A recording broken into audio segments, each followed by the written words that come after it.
Have you been feeling overwhelmed by the state of the world and wondering where hope fits in? These days, a lot of us are carrying a kind of quiet heaviness. It's not always easy to put into words, but it's there. It's in the news, in the climate, and the faces of people being displaced, detained, or deported.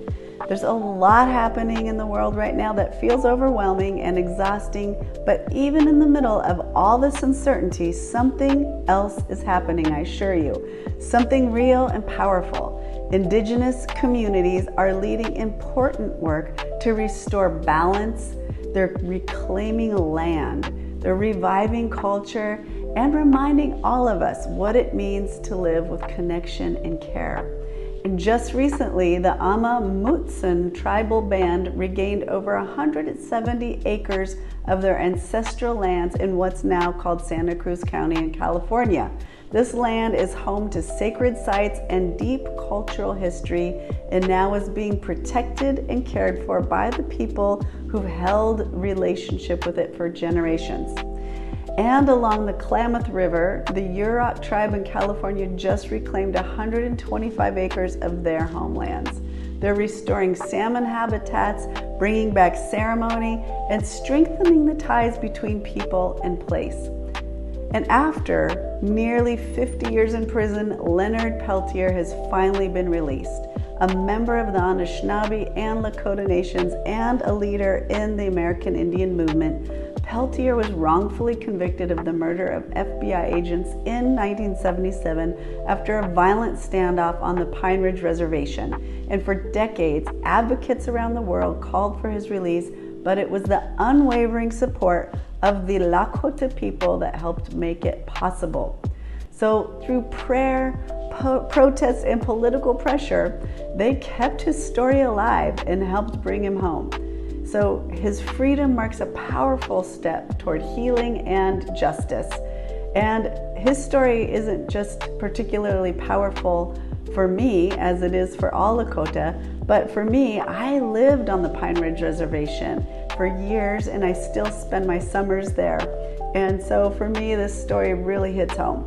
And in Mexico, where I now live, the first female president of Mexico declared 2025 to be the year of Indigenous women. So these aren't just inspiring stories, they're signs of a shift, a reminder that decolonization isn't abstract, it's practical, it's happening, and it brings hope. And at the same time, we continue to witness the trauma of forced migration happening in the United States. So Indigenous families being deported or displaced, people who are simply trying to return to lands their ancestors walked freely. That reality is painful. So it's part of a long history of borders and dividing what was once whole. And we are wrapping up July with our whole colonization theme and racial trauma. But we can hold both the pain and the possibility. We can acknowledge what's broken while also supporting what's being rebuilt. And all of this, Indigenous leadership is lighting a way forward. And so through climate healing, cultural renewal, and the return of land, you are seeing a huge evolution and a shift in consciousness. So if you're feeling tired or unsure where to focus your energy, look to these positive stories, because they're not just about the past, they're about the future.